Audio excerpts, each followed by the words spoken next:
You think about gay male couples, and I mean, I can think of examples of even the most committed, most normal, bougie gay male couples where, yeah, like they allow for dalliances. Like, I don't think that they've been monogamous over their 30-year Yeah. marriage relationship, and because they're not like getting all emotionally hung up about one of them having sex with somebody else. Like, that is integrated into their thinking, and they're not gonna like lose their shit over that.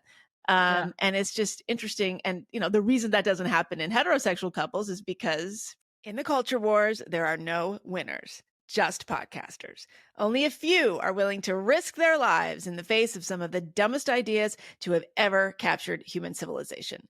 Every week, we, Meghan Daum and Sarah Hayter, humbly accept this mission to bring you conversations that are equal parts stunning, brave, and committed in our allyship. Welcome to a special place in hell. Gay Pride Month is over. It is July 1st. We're recording this, but I'm a latecomer to everything. So I'm going to start celebrating now. I don't know about you. Yeah. Good. Do you have your tub ready? My tub? Yeah. Did you see the videos? You saw the videos. I heard about the videos. You mean okay. I heard about peeing. I heard about urinating on others. So is that what you're referring to? Yeah, he was in a little kiddie. Oh, okay. Yeah. So that, it wasn't just on the street. So that we don't, right. We couldn't just look, if that's very gay. Yeah. Very, very fastidious. If you want to have people, peeing on you for pleasure, you should be considerate about it and make sure that the pee is contained. And you have the right accoutrements. Yeah, that's true. Did they sell it like at the Sharper Image gay pride fetish pee tub? They should. I think they should start now. There's market for it. That might be a good merch item for us. Special place in hell, indeed. Yeah. Look, I watched the videos. I watched it. I don't know why I did it, but it was horrible. It was horrible. Journalists have to watch videos. They have to do the hard viewing. Yeah, and I did it. Okay. I'm not the same anymore. But I'm a good ally, I think. I think that's what I was supposed to do. I think that's what they wanted me to do.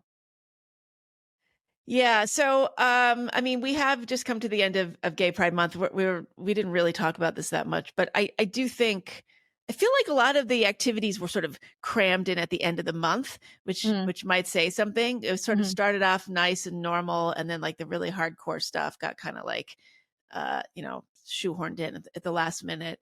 There's a lot of talk among people, including gay people, about how gay pride has shamed itself. And really become more like a fetish expression. It's either like deeply corporate, like Mercedes-Benz at the New York, World Pride, or it's extreme kink parade. Yeah. Celebrate everyone, no shaming kind of a situation. I don't know if what's interesting is how much more we talk about it. It used to be nothing. I remember growing up, it was always there, right? Like this was always Pride Month, and it wasn't really a big deal. I don't know when it started, actually. I mean, it wasn't always there. That's a good question. I should look that up. But it's been there as long as you can remember. Yeah, as long as I can remember, it's sort of been around, but it wasn't like a big, like it wasn't walking around like my neighborhood. Now I see like pride flags everywhere, and it's like the new pride flag, the one with the trans colors and also black and brown for some reason. Yeah, it's that ugly one. Let's not think about that too hard. I do not support that one because I can't. The black and brown really doesn't belong. It should be yellow and brown. What? Like exactly. That's right. Pride Month was first recognized in 1994. Okay. So yeah. Yeah.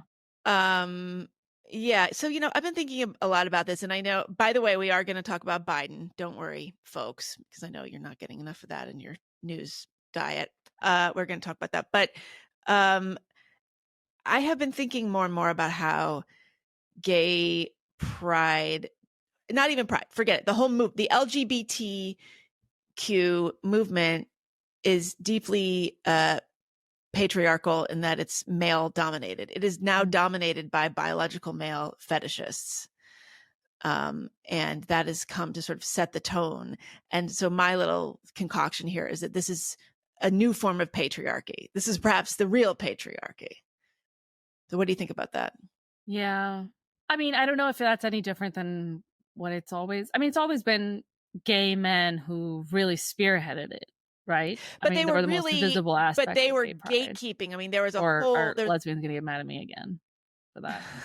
there was a lot, but there was a lot of conversation about keeping out the fetishists, keeping out Right. the Making it NAMBLA normie. people, Yeah. you know, the North American Boy Love Association. That is a real organization. And yeah, that was a big deal. And so the reason that the gay civil rights movement was so successful was the quote unquote heteronormativity of it, right? They just wanted to get married. They just wanted the same rights as everybody else. And the Ellen DeGeneres was just like as vanilla as it gets. And that is what moved the needle.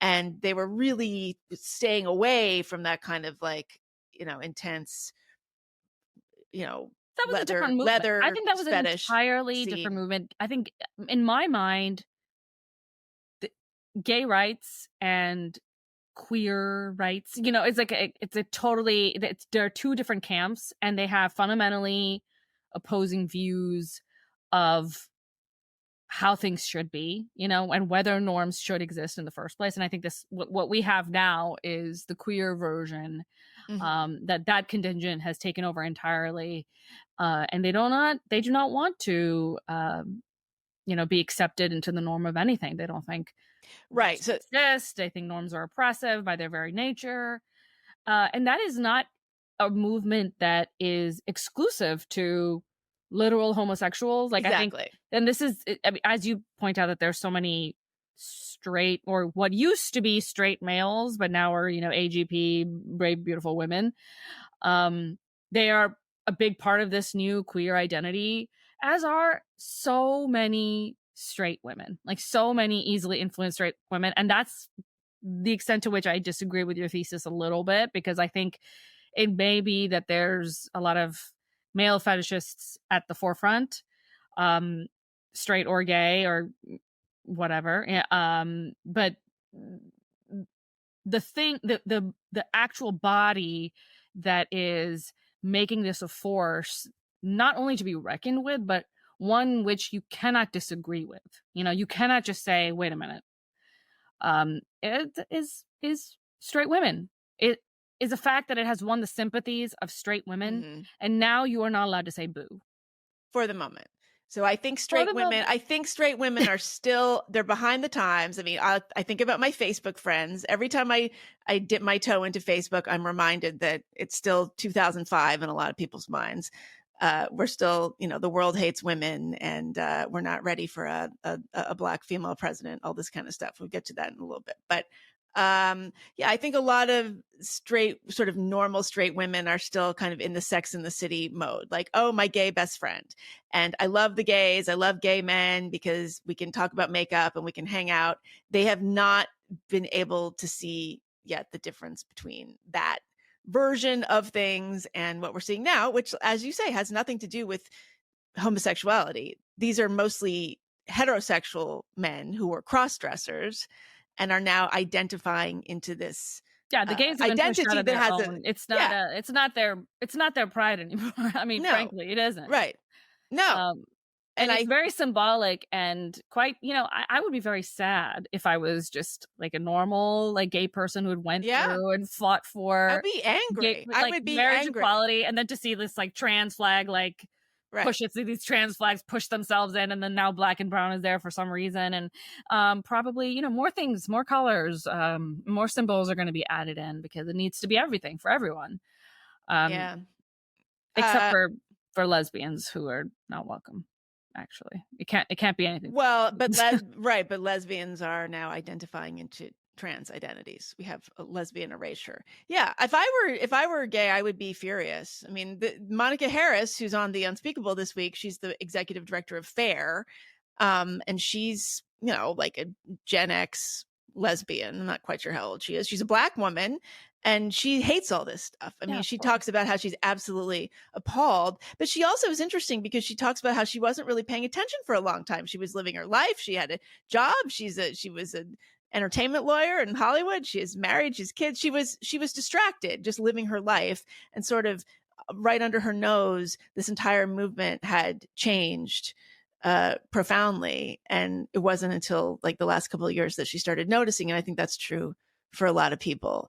But I don't know. It's interesting because I was listening to an interview on the Heterodorks podcast the other day with Nina Paley and Corinna Cohn. And they had a young woman on there who is biological woman who I guess I did or does identify as queer. She's talking about being in a relationship with a person who was, let me get this right, is a biological male, but who was identifying as a woman. So she thought she was in a lesbian relationship with this person for a long time, whatever. Young woman, part of the queer community. But she said something that absolutely just, it knocked me over. She said, I really didn't realize until recently that women's sexuality was different than men's, because in the queer community, everything is about sex positivity. I had no idea that if you were a biological woman and identifying as queer, that you were anything other than like absolutely wanting to have sex all the time and into kink and into fetish, because that is what was setting the tone for the queer community, which is totally male dominated. And I thought that was amazing and devastating. And is it amazing? Is it? I was surprised. I mean, I wasn't surprised, but I had never really heard it articulated quite that way before. It just, to me, it underlines this general, like, very pessimistic view of human nature that I've been developing, which is that I think that most of us really need the obvious explicitly, underlined and emphasized in every avenue of life. And if that is not so, if we are just given like, here's a bunch of options and you can, play around, find what, makes you happy and explore everything, that for most people, that does not actually mean freedom. That means now they're going to get trapped in another set of delusion that might be far more harmful to them than, the quote unquote oppressive norm from there 30 needs to years be ago might have a been. Default setting. Like there needs the default to be, is gone, and many people need it. Yeah, and it's overwhelming if you don't have that. Yeah, but I just like she was not familiar with like the concept of sapphic love or like love between two women and what the dimensions of that were, and everything about being not cis heterosexual was about being queer, and queer automatically came with a bunch of like kink elements and hypersexuality, voracious sex drive, and that is entirely coming from men. So gay male couples are extremely sexually charged because you've got two men, their sex drives, and a female couple would almost be like the other way. So I don't know. It's fascinating to me that these kids are not even taught like that men have a different kind of sex drive than women. Like she really didn't seem to understand this. Yeah. I mean, almost no one really like under a certain age range, like I would say maybe elder millennials fully understand sex differences or understand something about sex differences. But I think normal millennial onwards, like, or downwards, I guess, you have just a total lack of understanding of very basic aspects. Because they're literally not teaching it in biology class. Like they're not teaching it inside. What? Yeah. Who teaches? I mean, well, yeah, we didn't get it taught in school. We didn't get it. Nobody needed it. Like you just read it in books. You just knew it. You just knew it because you read it, and everything about your environment was always telling you this, and you took it for granted.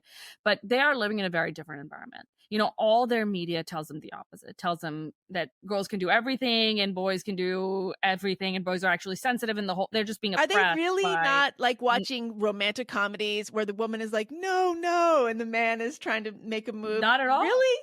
Not because at they don't all. exist anymore, or they're Well, just not yeah, watching them. what they're watching like Euphoria. They're watching all this like weird news stuff. I don't think that it's not what it used to. Even in my time, the differences between, male sexuality and female sexuality was not something that was emphasized to me by the culture. What the culture was telling me was that actually women just needed to be liberated or Yes, something. their I never true really believed selves it would because be right. hypersexual. I'm not that easy to influence, and I know that, I'm kind of a prude. So like I had a hard time other people telling me that I just need to be liberated, because I was like, fuck you. I do what I want to do, and what I don't want to do is be peed on in front of like thousands of people in a tub. So that's, look, but most people are not like that. I think most people are going to be influenced by their cultural messaging, and the cultural messaging is that we're exactly the same, actually. And the truth is that, in fact, we are different in almost every way that really matters.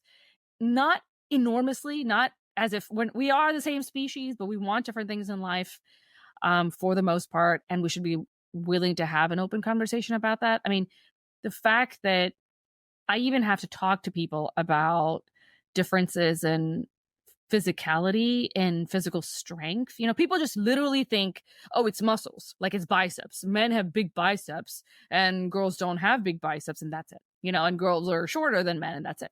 Like they think that that's a difference. They don't really fundamentally understand how that difference is it's muscle fibers, not just like the fact that you Your have bigger skeletal muscles. It's the system, muscle it's itself is everything. different. Yeah, it's everything. It's down to how oxygenated your blood gets, and how your hormones react to stress, and all kinds of stuff. I mean, there's it's actually easier to say, here are the things that aren't different, between the sexes. Right. Physically. There are fewer of them. Yeah. Yeah. Yeah. Yeah. But this is not intuitive. But again, it's like, you think about gay male couples. And I mean, I can think of examples of even the most committed, most normal, bougie gay male couples where, like they allow for dalliances. Like, I don't think that they've been monogamous over their 30-year marriage relationship, and because they're not like getting all emotionally hung up about one of them having sex with somebody else. Like that is integrated into their thinking, and they're not gonna like lose their shit over that. And it's just interesting. And the reason that doesn't happen in heterosexual couples is because presumably, well, there's also jealousy, right? The man can't handle it. There's just an entirely different set of dynamics that comes into play. Like the woman will freak out, the man will freak out because another man is encroaching on his woman. I mean, that's interesting. That I wonder how that works with gay male couples. If there's like, I want to beat this guy up because he slept with my husband. I don't know. I bet that there's something different about it. Just, I mean, there's of course the element of the woman being present, and women have sexual preferences, and they enforce those sexual preferences, and those probably, hinder straight men from being as, sick as they want. Yeah, well, it puts the brakes on it. Yeah, the women are the brakes. Definitely. So I think there is that, but there's also the fact that I think they behave differently towards women because they are women. Like I think imagine if you couldn't get pregnant at all, or females couldn't get pregnant for whatever reason. I think that would be psychologically. Oh, you mean if that just kind wasn't of a thing? Yeah, right. Well, like, there's no evolutionary component to protecting. Exactly. Yes. The idea of being cuckolded, right? How much of that has to do with like protecting your offspring, protecting your gay cuck? I was just wondering about that. Like if a gay man, if you're listening to this, I'm not looking it up because I don't want that in my search history, but who's watching? No one's. No. I don't want. I'm gonna get ads for pee tubs, and I'm gonna get all that kind of thing. No, but I want, because the idea with cuckolding is that the woman that you possess, that you own, that you have ownership over, is being stolen by a third party. Yeah. So I wonder how that works with gay couples, and including with women. Like, how does it work with lesbian couples? Oh my gosh, we're about to get a lot of answers. I want to know this, actually. I do. There's obviously like there's a lot of psychodrama in lesbian relationships. Although the cliche though is that they always stay friends, like you're friends with your old lover, 30 years I don't later. understand this at all. I don't understand this. I don't want to be friends with my Really? exes. I'm friends with a lot of my exes. Really? Oh yeah. Why? I just Why want them to not? Like, disappear. again, it's like I just don't. Oh, I'm really good friends with my ex-husband. And I, the other thing I never understood is like, why, unless like, there was some sort of cheating involved, like unless the person left you for, somebody else, I don't see why you can't be friends with their other like girlfriends. Like I can't, I have a lot of, people I've dated or been in relationships with where I was friends with their exes, and and it's fine. Like I don't mind. Yeah, I don't mind it with my husband. I don't mind if he's friends with his exes, although they can be a little bit weird about it. It's more of like, it's not coming from me. I don't get jealous like that. Mm-hmm. But I don't really want to keep in touch with my exes because it's kind of well. Wait, how many exes do you have? What are we doing here? Okay, right. You like to multiply, right? But your personnel. Anybody who have even been like. Even if anyone who I've dated seriously, by that I mean like more than 2 dates, and we've like gone to like second base or whatever, I don't want to ever see them again. I want them to disappear, because it feels like now something very private about me. Like if you know something about my sexuality or whatever, or what I'm like in bed, like that's too much information. Base. You don't have to go to bed with somebody to go to second base. Whatever, but I don't want them to know. Like it's for I don't know. It's a privacy thing. How are you gonna? I just don't like wait. Knows this Sarah, about me. How are you? And then what? They're just gonna hang out with me in public, and they're just. But that okay. I want them to disappear. In the real world, I want them to go away. Okay, in the non-dating app world, you have to, you just have you have to lose all your circle of friends. Stop talking to them, and you make out with somebody drunkenly at a party, and then like they're in your circle of friends. What are you going to do? Avoid them for the rest of your life? You're just gonna get a new circle of friends. Like, you can't possibly, like, you can't be around it. I can't. Oh my God, you're limiting yourself. I can't be around it. I just have to just move. I can't even. I don't even remember the people. Look, I am also a prude. I am a proud prude, and I actually want to have a prude pride flag. Because I think prudery is an identity. So I want to be very clear about that. We could start it. That could be our flag. Prude pride. And I think you and I share that, actually. Even though we're very different women, I think we're both prudes. I'm a huge prude. That said, I mean, like, I've been alive many years, and there's probably people I think there are people I have made out with over the last, if I had not been 30 years that I don't remember. It's not the first thing I think of when I see them, Okay. So if I have maybe over time, like if I had, not met my husband and I had just been, serially monogamous, then maybe I would have just gotten over this, but as it stands, I have not gotten over it. And I just don't, this is why I don't understand people who go into porn at all. Like, I think just becoming like a prostitute sounds less like horrific than going into porn, where like, thousands, hundreds of thousands, millions of people like know something about you now. Like, I think have seen you naked. Maybe it's your teachers from like middle school. It was like it's the privacy element of that is so horrific to me. But I think like old school prostitution, sex work is less sex work. Sorry. Okay. We're prostitutes. Okay. That's the definition of prostitute, is anybody with a podcast and a Substack. Let's be clear. Sex worker is the word you're looking for. Yes. So, but it just seems more not dignified, but just private, Like, people are performers. Like, people like attention. I mean, it's really surprising. It's just very common. People want to be seen. They want to be validated. If you are a sex worker working privately, you're not going to get a bunch of likes and clicks and viewers and fans on your OnlyFans. And there's a whole but why would you want psyche around so many people to validation? See, like, you're like, I don't get it. I don't get it. I don't understand it. I never understood the the phenomena of people like joining those TV shows like The Real World, where there's just a camera on you all the time. Oh, people like, love that. Are you kidding? They're addicted to it. I think more and more. What do you think all these Instagram people are doing? I think that's at this point, at it's least the most camera people. gets turned off, right? But at least the camera gets turned off and you're choosing to put it on at some point. But, you go into these reality TV shows and there's always a camera. Mm-hmm. Always. It's just there. Yeah. I mean, that to me is like, it's my definition of hell. Absolutely. Actually. Like something like that. I don't know why people would sign up for that. And they were like, they would try out for it. They couldn't wait. Yeah, well, a lot of them are aspiring actors, and anything to, get your break, anything to be discovered. That's a lot of it. Anyway, well, all right. Do we have more on Pride? I know we told people we were going to talk about Admiral Rachel Levine, who, in case you're not up on things, is one of the assistant secretaries for Health and Human Services.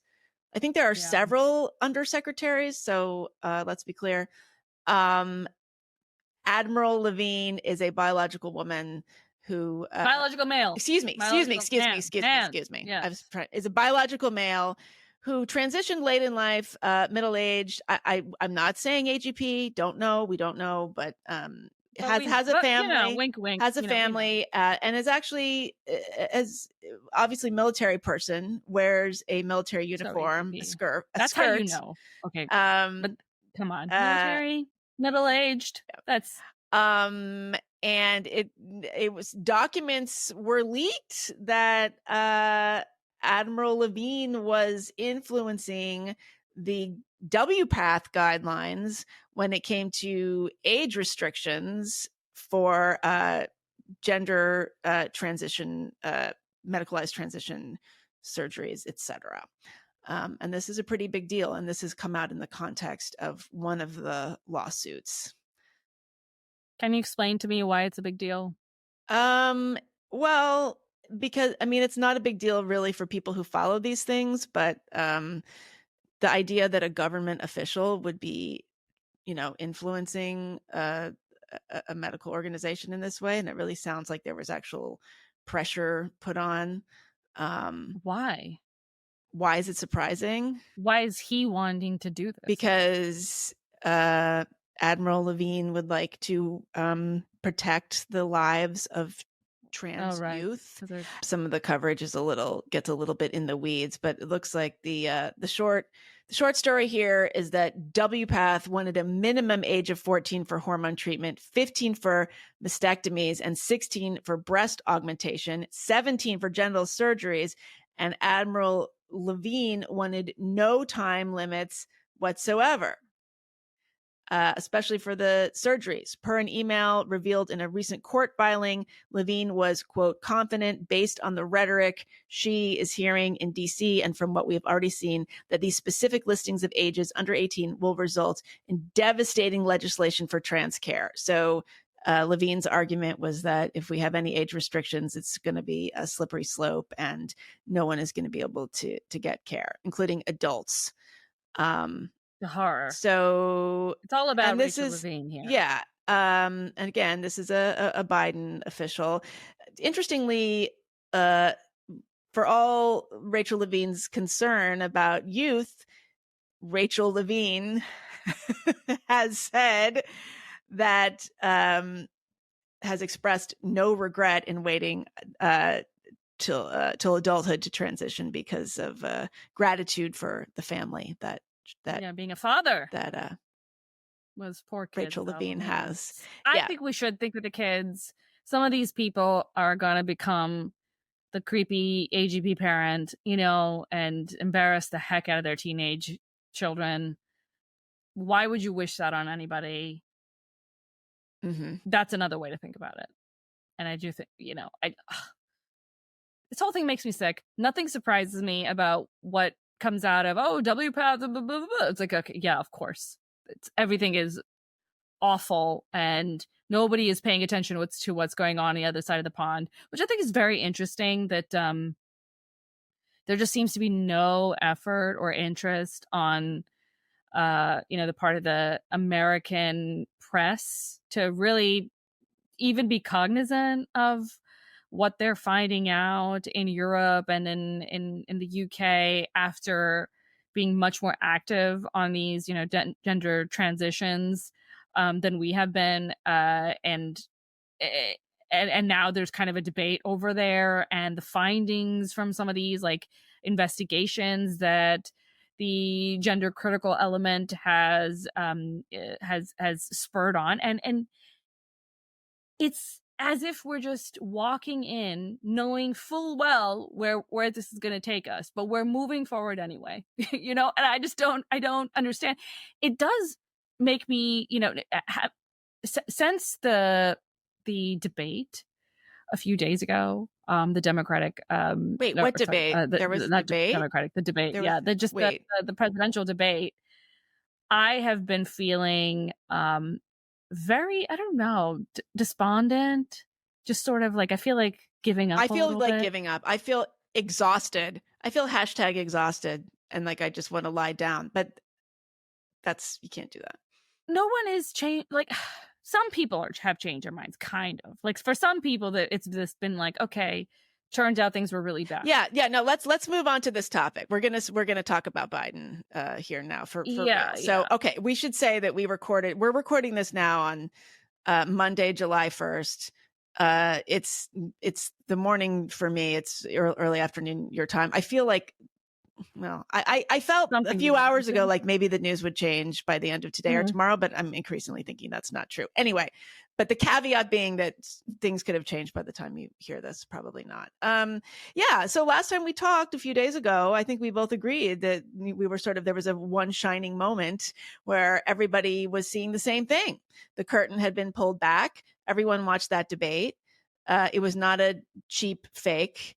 And everyone was like, okay, wow, we see it. We see that Biden has dementia. He's not fit for the job. We've had all the mainstream press, everyone who the liberal crowd loves, the New York Times, David Remnick in the New Yorker, all of the commentators, all of the sort of commentariat of polite media society was saying, okay, yeah, this is bad. He needs to be replaced.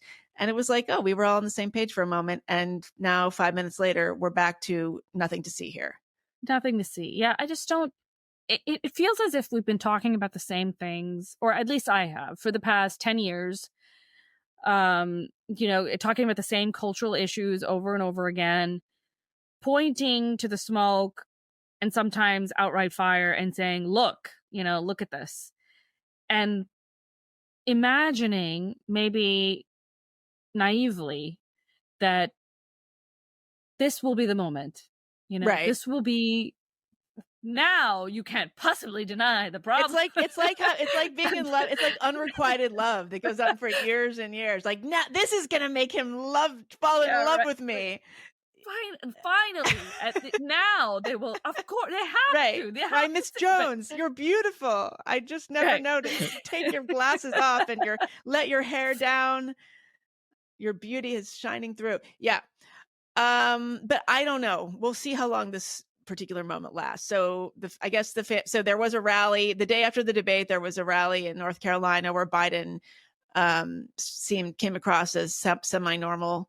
He was reading off a teleprompter. People were just like, yay, he's back. This proves something, that it was just a bad day. It's like, what? Or sundown, like it was just late in the day, and that can be hard on. That's on actually seniors. true. It's like, right. The sundowner thing is true. Sure, but then he shouldn't be president because the emergency could happen after sundown. It could there could be a coordinated effort to attack our country after 4 p.m. Exactly. Yeah. This is when Biden goes to bed. This is when we attack. Right. But okay, it makes me so nervous actually about the fact that he is president right now, and I didn't articulate this too much on our last podcast, but it's there, that feeling of unease, and like if I was an enemy of America, I would think, and I had seen the debate, I would think, well, this is the perfect time. They don't have a real president. They don't have anyone in charge. The party is in disarray. The government is headless, really, and there's no accountability, so now is the right time to really sow some chaos if that's what you wanted to do. But that makes me very nervous about the State of the Union. It makes me very nervous to think that these Democratic operatives that I thought were so sophisticated and so organized, and, at the very least, that's what they had over the Republicans and, the GOP, apparatus, was that the Democrats are competent. The Democrats know what they're doing. And even if Biden isn't really on top of things, he is at least being managed by people who know what's going on, who are, keeping up to date with things. And it seems as if they could not have stopped what happened from happening, or maybe they were gaslighting themselves. Or they just took a gamble. I feel like they just kind of like said a prayer and hoped it would go the other way. But given how bad it has turned out to be, and I thought it was pretty bad, actually. I just, before the debate, I did underestimate it, though. It turned out to be worse than I had hoped, which sucks, because it also makes me think that all the people around him who have been shielding him from public view, they are enemies of the American people, because we deserve to know that our president is not all there. We deserve to know that. That is something that we should know about what is going on, and whatever decision we make is a decision we make. But if you care about democracy as much as you keep saying you do, right? Like, these are the people. Well, they would say that they're protecting the American people by they're handling things. It's the administration that's more important than the president. They're trying to maintain calm. I mean, people who are working for Trump amid utter chaos would say the same thing. Oh, but at least protecting we knew who was responsible. Well, we knew who was responsible. We knew we had accountability. Now we don't have we don't even know who is pulling the strings right now. I have no idea. And can I fire this person? No, because they're not even elected. Well, so now it's the narrative has shifted now to this idea that it's actually the First Lady, Dr. Jill Biden, who is calling the shots. This is really strange.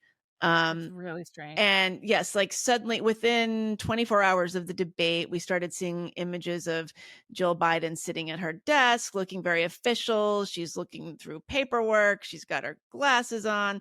We also saw her at the rally the next day, propping him up. She's wearing a dress that says "Vote" all over it. It's nice. What is going on? I'm gonna have a dress that says "Like and subscribe." Shit, like what's going on? Yeah. We should eat the rich, and I'll wear my eat the rich dress. Mine is just gonna say "Please rate and review." That's what my dress is gonna say. But yeah, so okay, so a lot to say about. First of all, I really think that it's worth taking a moment and just acknowledging how sad this is. Mm-hmm. For Joe Biden. I mean, Joe Biden has had a really sad life. And he has had a long career. He's had a long, but ups and downs. I mean, he's had a long career, but and he's had his scandals here and there. But I mean, it doesn't deserve. No, this. I mean, and this is a guy like I don't know how people realize this. Like in 1972, his wife and his baby daughter were killed in a car accident, and his two sons were critically injured. I mean, it was absolutely terrible. I think it was like 6 weeks into his first term as senator. It was absolutely awful. I think people don't realize that he had a child who was killed. I've heard people talk about this and leave that detail out. I would not recover. It's horrific from something like that. And so, and then he married Jill, and she raised Beau and who's the other one's name? Hunter. Sorry. How could you forget I Hunter? Forget? Block that out. Golden son. And then, then they have Ashley Biden, who nobody ever talks about for some reason, other than the fact that her diary was stolen. But I mean, it's really sad. And then he loses his son to brain cancer later. And it's that's a sad story, but just to see it end this way, but to see him end like in such utter defeat, and maybe that's part of what's driving the family to like, let's just try to like power through and not have this tragic button on the end of your legacy. I don't know. As sad as I feel for Joe Biden, I feel pretty afraid for the nation, and I don't think he should. It's just so disgusting to see people put, you know, the security and well-being of the country aside for whatever it is, whatever calculation they're making about either Biden the person or the family or, you know, their political party. I think it's you know, and especially coming from the people who did nothing but fearmonger when it came to Trump. You know, that this is the guy whose finger you do not want on the button. And I was like, yeah, I agree. I do not want his finger on the button. And that's why I'm going to vote for your guy. And turns out that guy is brain dead. And well, I definitely don't want that hand on the button either. Yeah. Or Jill Biden's, you know, a hand, whatever. Oh, Dr. Jill. I'm sorry. Yeah. So Dr. Jill, not to resurrect this, but you know, the worst Twitter dragging of my entire life was over a totally off the cuff joke I made about Dr. Jill Biden. Can you tell us details, please? Because I just heard you talk about it, but I need to hear. So I need this to was see. Tell me this was like a couple, you know, month or so into the pandemic. Big surprise. Everyone was sitting around doing nothing but canceling each other. And I don't know, I was just screwing around and I made a joke like bored, you wanted nothing more insufferable than people with PhD. I said something like, if you're not a medical doctor, don't call yourself doctor, or something like that. And I didn't really think it through, but it was just more like, you know, come on, if you got a PhD in, you know, anthropology or comparative literature, please don't make us call you doctor. It's just preening and embarrassing. And I said, I'm looking at you, Dr. Jill Biden. And a couple people, it always happens this way. A couple of people were like, oh my God, you're absolutely right. I have a PhD and I hate this. It's so embarrassing. And then it just like built steam. And suddenly women were very insulted. How dare you? We should say, by the way, in case anybody's confused, Jill Biden has an EDD, which is a doctorate of education, which I have on pretty good authority is about the most, not going to say bullshit, but it's not equivalent to going to medical school. Okay. Okay. I believe that Dr. Bill Cosby had an EDD. I believe that was his doctorate. So, but it was very interesting because it went from a lot of women with PhDs, you know, I was belittling women, and it very quickly turned into a race thing. And a lot of Black women in particular were absolutely incensed. I earned my PhD. How dare you? How dare you? And it's equivalent to every PhD out. Like it deserves a kind of respect. Well, medical doctor. Yeah. And then, I mean, but then, you know, and it was just the dragging. It went on and on and on, like for weeks, months, years later, it still pops up every once in a while. And a lot of you haven't muted it? Did I mute it? I might have, but I still see it every once in a while. And the thing is, it very quickly became, you know, you're a racist Karen for denying, you know, this. It became very racial, and I guess like it's interesting because I actually, in thinking about it, it feels like a lot of it has to do with what generation you are in your family to get educated. Like, I think a lot of people who are first generation, like getting a PhD or getting an advanced degree, they wear those credentials not lightly. And I think that I was operating like, you know, the people I know who have PhDs, which are quite a lot of people, would never be called doctor. Like, that would be embarrassing. When I was in college, if you called your professor doctor, it was a cringe. I mean, you called them by their first name, which, you know, I don't know how great that is. I would say professor. Professor's okay. But if you called them doctor, it was just a total embarrassment. And maybe there was like one or two people who, you know, they were, for some reason, you had to call them doctor. It's funny. I had an English teacher. Now that I think about this, I had an English teacher in 8th grade who was a Black man, older Black man. And we called him Dr. Jackson in no uncertain terms. He was doctor. And there were very few other doctor teachers that I can think of. But yeah, it just absolutely exploded. And the whole thing. So I became a racist, even though I was attacking Dr. Jill Biden. So even though you were just a sexist. Yeah, it was just, I was you're just an ordinary sexist. It was a total I was punching up. Yeah. I totally was. I think that it's almost always the doctor thing. Like if somebody insists on it, the thing that I see is insecurity. Of course. Like, yeah, exactly. You know, and I sometimes think that that insecurity, yeah, it could be because you're the first in your generation, you fought very hard to get this credential. Yeah. That could be that. Or it could just be that you have a very, legitimately sourced sense of imposter syndrome. By that, I mean, it's not a syndrome, and maybe you're feeling like an imposter because you are one and don't belong. Just like in line of this whole like doctor conversation, I recently ran up on a paper called Meta-Analysis on Average Undergraduate Student Intelligence is Merely Average. It was accepted to this journal called Frontiers in Psychology. And then it was kind of, I don't know if it went viral exactly, but like the guy tweeted about it a little bit and it got a lot of views. And then suddenly the journal didn't want it anymore. And there was this whole controversy about it. Anyway, I only bring it up because the finding of that piece is very interesting to me. And it found that, as you know, in the past 80 years, as a far greater proportion of North Americans attended college, the average IQ of college undergraduates dropped from around 120 to 102, just slightly above the average of 100. So that explains, I think, so much of what's going on, which is that people want this prestige of a college degree that just doesn't exist anymore. And now we're having to fight for that same level of acknowledgement at higher and higher levels. Elite overproduction. I mean, that's the concept.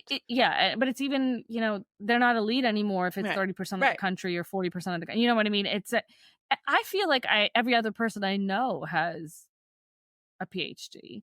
And actually, none of them call themselves doctor. No. And I think it would be insane if they did, and I would laugh in their face, and I would not be friends with them anymore if they insisted on doctor. What about Dr. Martin Luther King?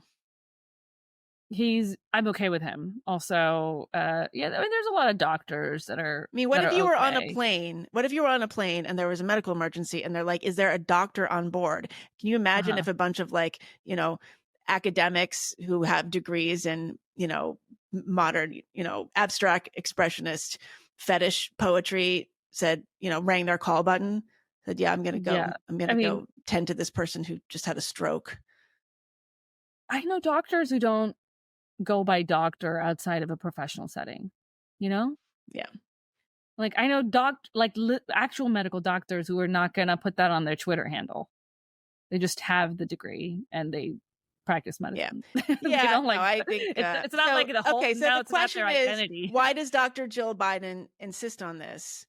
And I think it's insane that she insists. And why is it? And I mean, why these are rhetorical questions. It's now been embraced as a kind of girl power, girl boss. Women reclaim their power. So in an uncanny bit of timing, a Vogue profile of Jill Biden dropped today, I guess, or on the heels of all this debate and rally. She's on the cover of Vogue.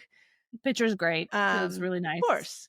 And I mean, I have written a lot of Vogue I will just tell you because tell us the insider. They pay well. Well, you know what? Okay. It's really it up until recently, and maybe still, it's the only way to get paid.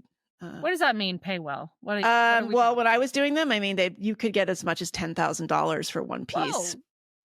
Yeah. And you just follow them around for a couple. Well, these things are set up. So it's not like I always say, like this, especially this kind of profile for a magazine, it's not really journalism. It's an arrangement. So they want to, it's a PR thing. So the magazine says, "Oh, we want to put, we're going to put Jill Biden on the cover. When are we going to do this?" They work with her handlers. They figure out the best time. It's all very carefully planned, and they get the writer. They say, "We're going to put this writer on it." And they tell the writer, you're going to interview, you have this much time with her. This is where you're going to go. These are going to be the scenes, like you're going to get one sit down with her, and then, you want a couple scenes where you follow her around, you watch her do something. So, you want to give the impression that you hung out with this person for a period of time. And it's all very much set up in advance.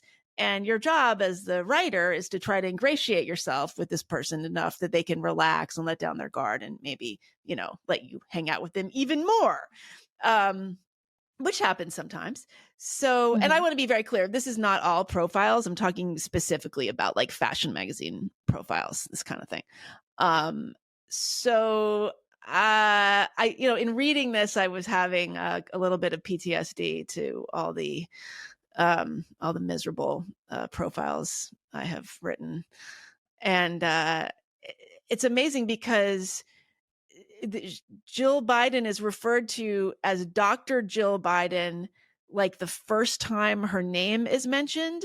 And then after that, she's referred to as Jill Biden. She's never referred to as, she's either referred to as Dr. Biden or Jill Biden, but never Biden. But she's referred to as Jill Biden like over and over again. Sometimes it's Dr. B. And Dr. B, which is what her students call right her. But it's so strange because I wonder part of it might be a style guide thing, but that was obviously completely, well, not obviously, but it seems to me completely negotiated ahead of time. What are we going to call her? You have to call her Dr. Jill Biden. You have to call her Jill Biden or Dr. Right. Dr. And then Jill I was Biden. looking up they did a piece about Condoleezza Rice many years ago in 2012. Can you imagine? Very beautiful photograph. And she's called Rice throughout everything. So anyway. So what did I'm assuming you didn't read this piece. There's I did. You did. I did read I read some of it. I read most of it. No, I read most of it. I read most of it, and then and then it like locked me out. I decided that I've no more Vogue articles for you. I don't need any more. Yeah. But there were some pretty interesting little paragraphs in there. All I can say is that Jill Biden really comes across as like super mid to me, like she's a basic in every way. Like she's very mediocre. She's a very uninteresting woman. And if it wasn't for the fact that this is the position she finds herself in, literally no one would ever find her interesting for anything. Yeah, for any that's reason. why I felt she would not rise to any kind of hierarchy. Yes. Yeah, like there's nothing there, and you're trying very hard to find something interesting in a deeply uninteresting person. What's remarkable to me is that she allowed this to happen. Well, like, what's the point? Is she trying to just well, I mean, it was part of the campaign. It's part of the presidential campaign, of course. I mean, this was all. I think she is doing everybody a disservice. Well, I think she should just stand. But this was like, to be clear, I mean, these things are planned months and months in advance. But even given that she doesn't have star power, she should just stay away. You know what I mean? Because I think people can read. Well, she's into the first lady. They're going to want to put her on the cover. I thought it was funny so they talked a little bit about her role as a teacher, because she teaches, and she teaches community college, which I think is great, actually. At Nova, I think that it is great, and she teaches twice a week, which sounds like it's actually a lot for like community college is hard. That you have big teaching, heavy load. Right. Well, this is where she becomes Dr. B. She talks about what it's like being a teacher. So they have a little paragraph about it. They says, we're drinking honey ginger tea, delicious, out of dainty china cups. The atmosphere is genteel, redolent of bygone civilities. Mass shootings, MAGA, the war in Gaza, it all feels so very far away. I asked the First Lady what books she assigns her students. She reels off a few titles. Trevor Noah's Born a Crime is a perennial favorite, she says, then notes that, of late, she prefers to assign articles because, quote, because books are expensive. And whenever I give them, she adds, it has to be short, because they leave my class and go straight to work, many of them. They may work until 8 o'clock, and they have to do my homework, then they may have kids too, or parents to take care of. Some of the First Lady students are immigrants, still polishing their English skills. Others are older women looking to re-enter the workforce.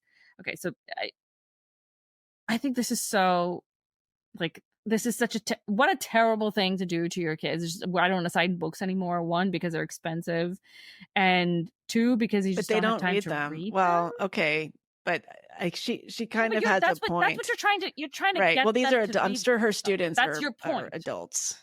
So yeah. So she should. But well, okay. There's a lot of things going on here. If not to get them to. Yeah, it would be nice. I mean, I don't think we need to sign Trevor Noah book necessarily, but right. So there's the Trevor Noah book. First, I mean, of all, how about just Aziz Ansari? So she's not assigning great. Like she didn't say white fragility. Okay, she didn't say that. So there's that. Yeah, or but Ibram come X. on. Kendi. Trevor Noah's born a crime.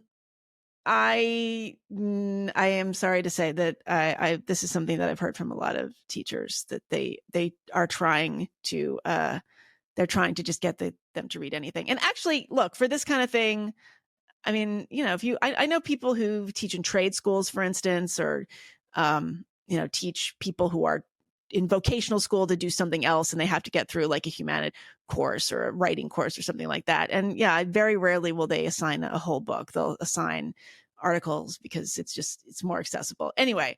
But the thing with, I mean, there's not necessarily that much to say about this article vis-a-vis Jill Biden herself. It will be interesting to see how big a deal people make of this article, because these things are just manufactured. Like, it's written, the entire angle is determined by the editor and what the magazine wants to say.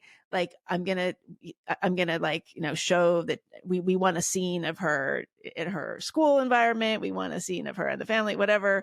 And it just has nothing to do with reality. I mean, I have reported these pieces, and by the time that the thing goes to print, it has been like reshaped and banged into some kind of like sculpture that has nothing to do with reality, because they're really like, it's a very heavy hand. And it just has to do with promoting the person. And Vogue really, really wants you to know that they hate Trump. I mean, I think it was a pretty big deal, this question of whether to put Melania on the cover. Anna Wintour did not want to do that. Yeah, it's incredibly like, yeah, of course, fake. It's not journalism. Like, as I'm reading through it, it's like she said, we are well versed. They're talking about American healthcare, and her eyes are darting towards a painting by her desk, a watercolor of 2 half unlaced combat boots. Those are Beau's boots, she says. Beau Biden died of brain cancer in 2015. For a second, just a second, it's like she's back there in that hospital room. And then she returns to the present and tells me that her memories of being overwhelmed by the medical system in the course of Beau's treatment led directly to new insurance coverage for patient navigation services, so that other people wouldn't feel quite so lost and alone. It's like, this is... Because they don't have, because there's no other material. Probably because she didn't let her in. There, right? I mean, so Maya Singer is the writer. Looks like she's done some other profiles, including of Carrie Mulligan and others. She does a lot of fashion reporting, it looks like. Yeah, I mean, these are hard because they won't give you anything. You really, this is where like writing chops do come in, because you do have to extract something out of the scene and turn it into some kind of narrative and give it some kind of texture. And if you don't have anything to work with, then that's what it is. I mean, it seems degrading. Well, it's degrading until you get paid. Then it's okay. No, yeah, I mean, this is the thing, and this is not that this is a whole other subject, but I mean, I just think of all of the kind of journalism I've done like that, writing assignments, and that's not even called journalism, because I needed the money. I mean, for a while, I think around 2000, from 2015, 16, 17, I was doing a lot of Vogue profiles. And, the funny thing about it was that the women that I interviewed were much more guarded than the men. So I did a cover story on Reese Witherspoon, for example, and that was like impossible. She just gave me nothing. I was allowed to go to her house, but I sometimes think it wasn't even her house, because it was like a movie. It was like a set of a celebrity's house. So I was like, oh, maybe this is just a whole like fake house that all the celebrities use for the reporters. That'd be brilliant. I don't blame her, you know. And I don't blame any of these people for any of this, because of course why would you trust a journalist? I profiled Meghan Kelly, right, and I really liked her. And, you know, she was actually great. Like I felt that we sort of got along well. And the final, version of the piece ended up being really reshaped by the editors in a way that kind of, you know, they wanted the narrative. Yeah, they wanted this was when she was at NBC, and they wanted, and that's why we're never going to get invited to her podcast. I'm sorry to say, it's it is. Oh and, well, God. I know, and I actually, but it's like it's frustrating because I don't. Why should these people trust anybody who comes into their lives? And at the same time, you've got these writers who rely on these kinds of assignments in order to stay alive. Like, I got paid exponentially more for this kind of piece than I did for just like actual quality journalism. However, what my point was that the men that I profiled were tended to be much more relaxed. I mean, I did a profile on Sean Parker, that was fantastic. You know, it was so fun, and we had actually great conversations, and it was, you know, it was a very different kind of experience. I actually profiled Elon Musk for Vogue back in the day. Talk about that. Yeah. Podcast. And he was not necessarily forthcoming or relaxed, but he did not pitch a fit after the fact. Let's just put it that way. And for the record, I'm not saying Meghan Kelly certainly did not pitch a fit. I have no idea what she thought of the piece, but I suspect. But she has invited us to her podcast, so I have invited her onto my podcast to actually to talk about this whole situation. Fuck off. Okay. Well, you need to figure this out for us. But I really liked her. Step. I want to just say, and she did let me into her apartment, which I'm sure she never regrets. I'm pretty sure it was actually her apartment. So. Anyway, would you ever agree to be profiled like this? Like, let's say you made it. Well, like that? Would you ever agree? Because to be profiled. Well, I'm not I mean, I have been profiled for smaller publications. Yeah. Yeah. So have I, but it's like, it's not like people didn't come into my home. I've had people come into my home. I would never let them. You know, the rule of thumb, I was told this by a publicist, never let them into your home, because it's no matter what, someone's always going to have a, you know, nicer house or a worse house. They're either going to judge you for having a crappy home or for having too nice of a home and being privileged. Like you there's no good that can come from that. There's no winning. Yeah. There's no winning. Yeah. There's no winning there. I'm not. And I think there is something private about my home, and I'm not interested in letting, I'm even careful about who I invite, period. You know, like, and I've always been that way. I've always been like, when I, you know, had apartments, even back in college, it was like the people that come in and see my space are people you're going to second base with. A privilege. Exactly. But you know, I mean, it's a kind of a spiritual second base. You know, you get to see how I'm living. Yeah, I surround myself with. That's why real estate is my number one interest. By the way, it's not gender or euthanasia, contrary to what our listeners think. Yeah. Unlike country. No, I know. we should get to some of these comments. So lots of comments. We haven't really been addressing them lately. Sorry. There's a lot going on in the news. We can't address everybody's comments all the time. Yeah, well, right. Anyway, people had things to say about our last debate analysis episode, which was for paying subscribers only. Oh, sorry. Yeah, that's right. Right. It was. Yeah, we paywalled it.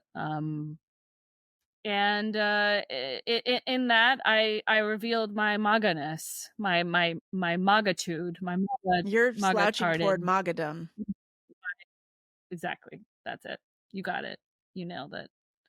Yeah. So someone asked whether we were, you know, maybe thinking about it, maybe thinking about. Well, somebody said, is there a scenario under which either under which you two would vote for Trump. And I'm sorry if I spoke for you, but I did say I think I'm speaking for both of us when I say there is no such scenario. Maybe I'm just speaking for myself, so I don't mean to put words in your mouth. Well, then immediately afterwards, I said, just to be well, I am not. You can be the MAGA. You can go into that. I don't know why. This is the third time I'm saying this, and I don't know why it's not hitting anybody, but I said I wasn't voting, and that's not for protest reasons. I'm not voting at a protest because both parties are not satisfactory to me. That's not the reason. That I've been in that scenario before. It is the fact that I think the second you put, something like that, like you put your hat in for a candidate, you lose your ability to see things clearly. I think that is what happened to me in the past. I think that happens to most people. And wait. The act of voting in and of itself clouds people's vision because they have some sort of skin in the game. The act of putting your hat in because you've now participated. Wow, so nobody should vote. So by definition, anybody who votes is biased and blinkered and has no business voting. Thank you for that. Straw man, as just call me I appreciate it. It's a second. So what I'm saying is that I think that if you're a journalist or you're an analyst or you're in the truth finding business, I think you should try and stay away from as many labels and tribes. You shouldn't talk about. And that includes journalists are not supposed to ever reveal who they vote for. By the way, I mean that was standard. That's a standard ethical practice which nobody follows anymore. I think if you do, I think it's okay to reveal it. I think it's worse when you do have like privately hold like a bias and you're not out like upfront to your audience about the bias you may or may not have. I think it's better, all things considered, to try and stay out of the race as much as possible and try and stay in that commentator position. That's what I'm trying to do here, people. Okay, it's not a protest, non-vote. I don't do that. I don't believe in that. If that was the case, I would probably write somebody in. I'd write Meghan in. Megyn Kelly? Me. Meghan don't. Oh God. Can you imagine if I won? What if everybody did that? I would be like more upset than Trump was when he first won. I'd be shell shocked. I'd be my jaw. I'd be slack jawed. I'd be drooling on myself. I'd just be like saying we beat Medicare. I'd be saying all kinds of things. Yeah. Oh God. That was just such a sad moment. And they're going to keep replaying them. I'm you know what? I'm sorry I even brought it up. They're going to keep replaying them and replaying them and replaying them. I mean, it is elder abuse in a way. It is. It's terrible what they're doing to him. Whoever's doing this. And apparently now they're saying it's Hunter. Hunter Biden is pushing him. Hunter, of course. He's been pulling I know, strings right. all Well, along. he's keeping himself out of peril. He's going to pardon himself. He's going to tell his dad to pardon him. Can he do that? That's possible. Well, yeah, it can. That's a whole chain of events. That's possible. Supreme Court ruling. Yeah. Well, okay. Any other comments? People are mad at us? Anything like that? People mad at us? Yeah. Somebody asked. Let's see. Somebody put in 2 topics suggestions in the chat, which I feel like is a way of getting around the fact that they are paying for a subscription. Shouldn't reveal that. Should limit it. Raj gave us 2 topic suggestions. I'm only going to pay attention to the second one because the first one is a little longer. It's about an article, but he says, just another interesting episode topic, or even just a topic for discussion here, if anyone is interested, is the invisible plight of the upper middle class progressive father. I think this is interesting to talk about because you and I kind of disagreed a little bit, Meghan, when we talked about it. So let's talk right about now. Most of us are in our final moments. Most of us are super involved parents doing at least 40% of the childcare. So this is the Okay. The progressive fathers, upper middle class progressive fathers. They're doing 40% of the childcare at least. And then at the same time, we usually do between 60% and 100% of the breadwinning. All of my old college buddies are now exhausted fathers, making every sacrifice possible to ensure our kids end up being highly successful adults. But we live in a culture that tells us that men don't pull their weight in the home and that being a mom is the hardest job in the world. On the rare occasion that we vent about the difficulties of juggling career and family or about the pressure of being a father, if a woman is in earshot, she will almost always jump in to summarily dismiss us by saying something like, well, women have it worse, or, women have been dealing with this forever. They always need to one-up us and reassert the status of women as the ones to be pitied. Sorry, I don't mean to imply all women do this, because that's definitely not true. I'm only describing the experiences of people in my community, upper middle class, highly educated, progressive. So what say you? Well, since we're just talking anecdotally, I'm trying to think of the people I know. I mean, first of all, would you say that this really only applies when the children are older than 3? I mean, really, really little children, mothers, I think are doing more. I mean, just by definition. So somebody commented after that. There was just like a few people that responded to him, and there was one guy who's a subscriber who said that he's 100% the breadwinner, and he's very active with childcare, and depending on the week, 65 to 80% of the household responsibilities. And he said that, I mean, hell, I bottle fed both of my daughters. I was the one doing all-nighters and then going to work every day. So I think it is true with some. It depends a little bit on breastfeeding. If you're breastfeeding, right. I've noticed that like very clear distinction between breastfeeding families and like families who don't do that and go to bottle pretty quickly. That's usually something that happens. Like the latter happens if the mom really has to go to work, like physically go to work, or just has a very demanding job, because breastfeeding is too hard to do on a real 9 to 5, if you actually have a real 9 to 5 position. So most women I know who have demanding jobs or had to physically go somewhere, they gave up breastfeeding pretty quickly. And because even pumping it's just not reasonable. It's not going to work. It's too much work. And then you go to bottle feeding, and the benefit of bottle feeding, like with formula, is that anyone can get up. That was the thing in the 70s. I remember my mother saying, because I was bottle fed, and I think that was very much a second wave feminism thing. Like the men have to do their share, so breastfeeding is unfeminist.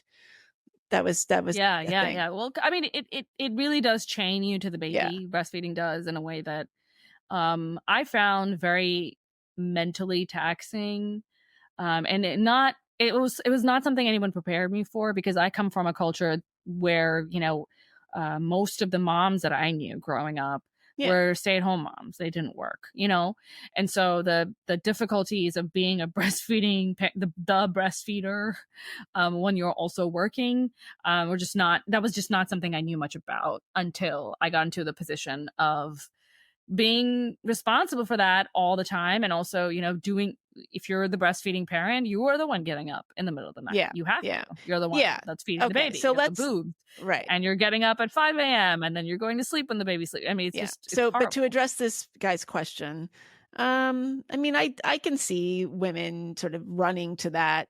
No, we do more, because I think that women often feel that they do more. I mean, one thing I hear a lot, and I've talked about this, is that like there's kind of the women are sort of gatekeepers of the tasks. Like there's a certain standard that they impose on themselves, and if the man doesn't reach that standard, then he's considered a failure or not doing as much. Like if you don't go to the pickup line and schmooze with the other parents in this particular way, then you're not doing it right. Or if you don't pack the lunches this way, you're not doing it right.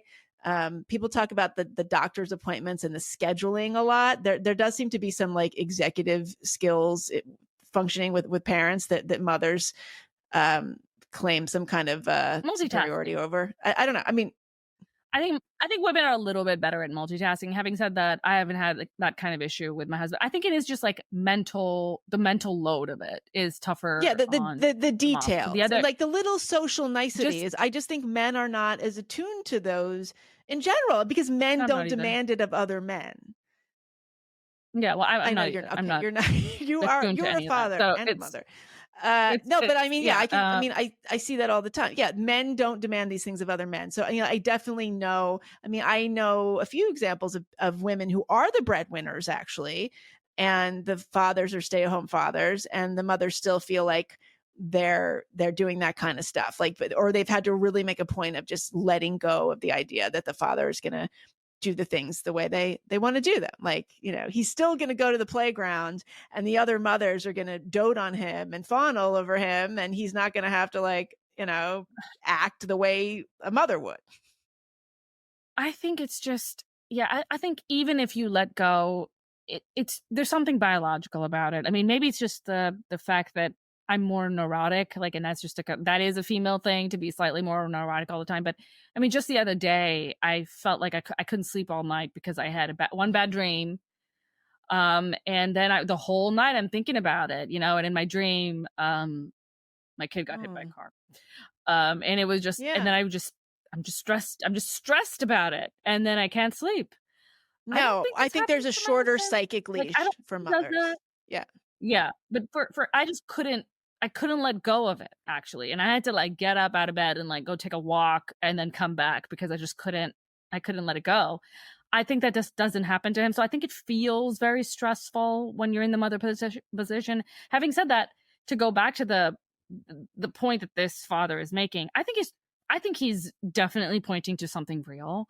I think it is very hard for fathers to talk about it because there's such a strong cultural push to be this enlightened man who steps up and is the father that his children need and also the partner that his husband needs and to do all of it. And then there is that was a slip. Right.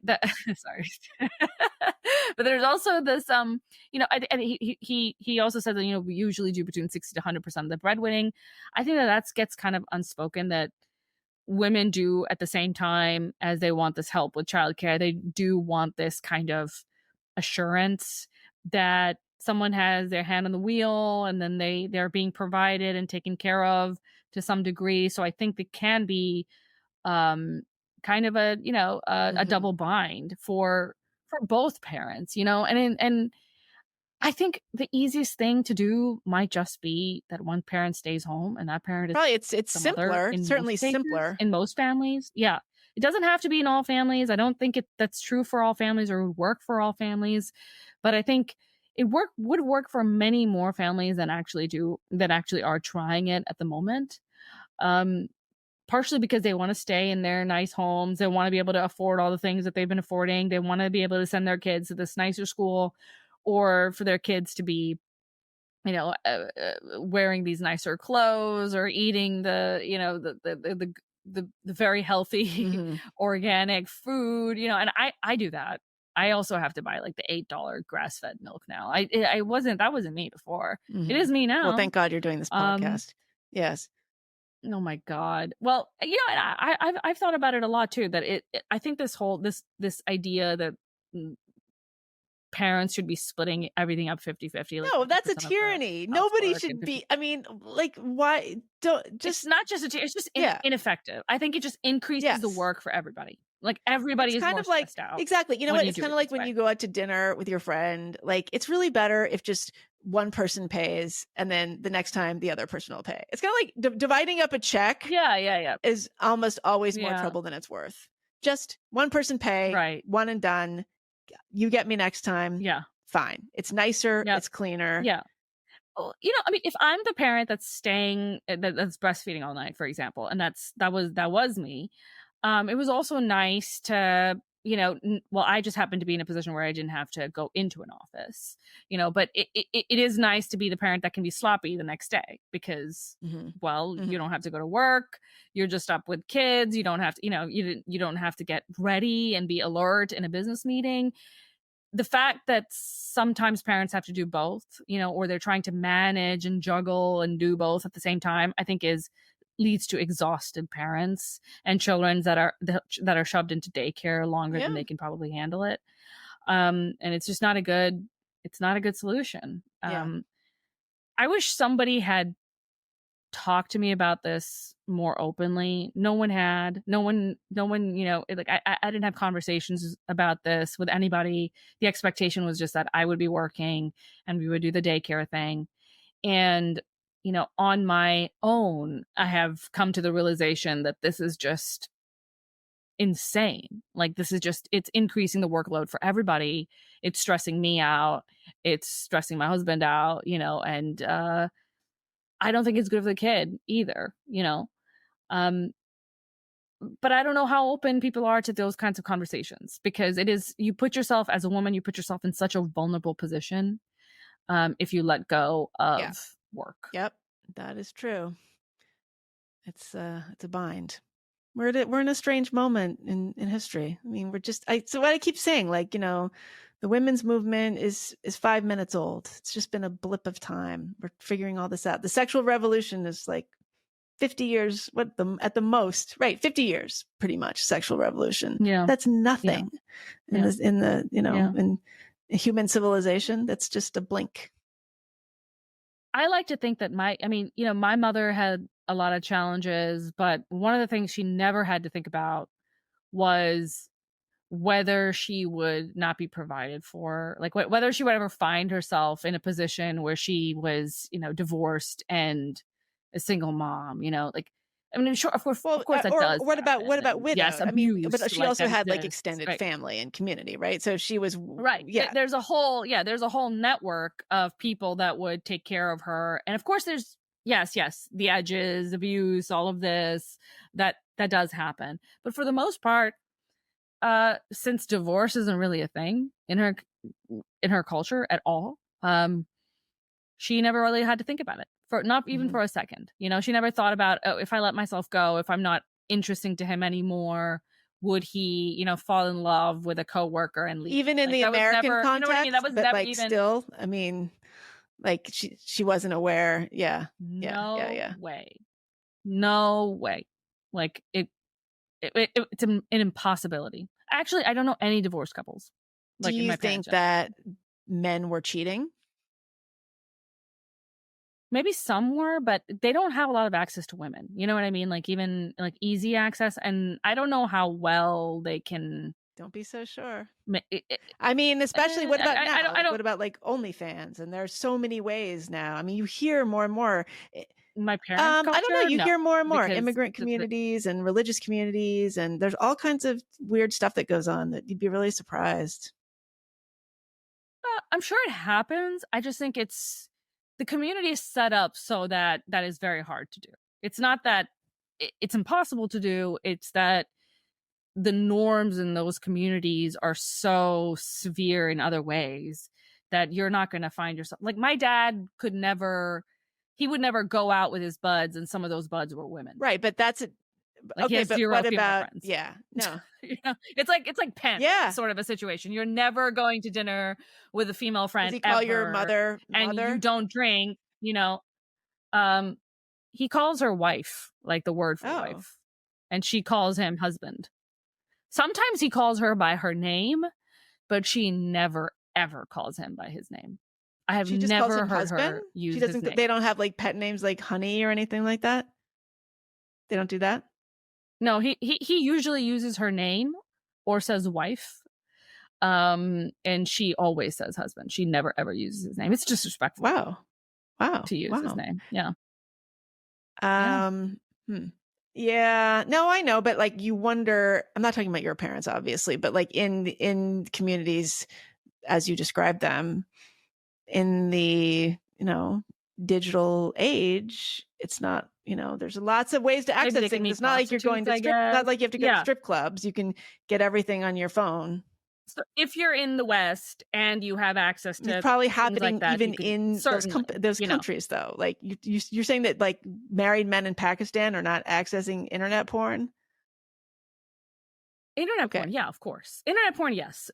Prostitutes, I mean, or having relationships probably with some amount of like the OnlyFans people. Thing is huge. Relationships, no. I mean, I think that is really. No. It has to be really furtive. I mean, if a relationship happens, everyone's life is over. But what if it's just a virtual relationship that's not going to go anywhere?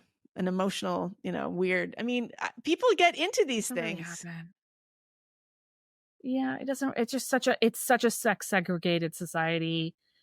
I think it could happen maybe in the modern era, like people my age there might be facing something totally different, especially if they went to like a more upper class school and environment. But it's just men and women are not friends in the same way. They don't socialize together. Yeah. Nobody drinks, like there is no nightlife.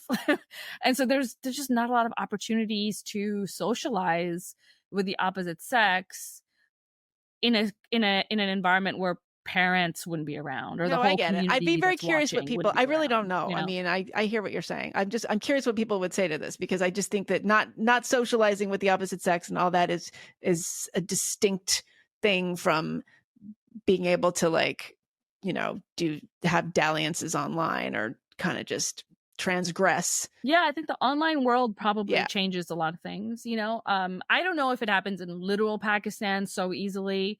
I know it's really easy to get like gay hookups, because it's just easier for men to get away with it for the same reason, though, because men can hang out with men and no one bats an eye, so you can go out with your male friend. You can be holding his hand on the beach and no one thinks you're a gay lover. Oh, that's a great cover. I recently saw this documentary, I think it was on Hulu, about Ashley Madison, the app, the online, cheating site.